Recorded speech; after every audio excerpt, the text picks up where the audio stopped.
I'm Carly, and I'm going to give you a plumbing tip for your next renovation project. Before you embark on any either small or large renovation that includes your plumbing, I recommend that you check your shutoffs. Let's say that I'm going to do work on this vanity, whether it's install a new vanity, change out the faucet, whatever. I want to make sure that the shutoffs or the stops work.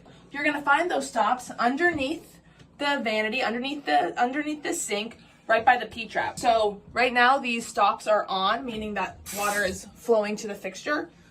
Just a quarter turn, now they're off and they hold, so I can start work on this.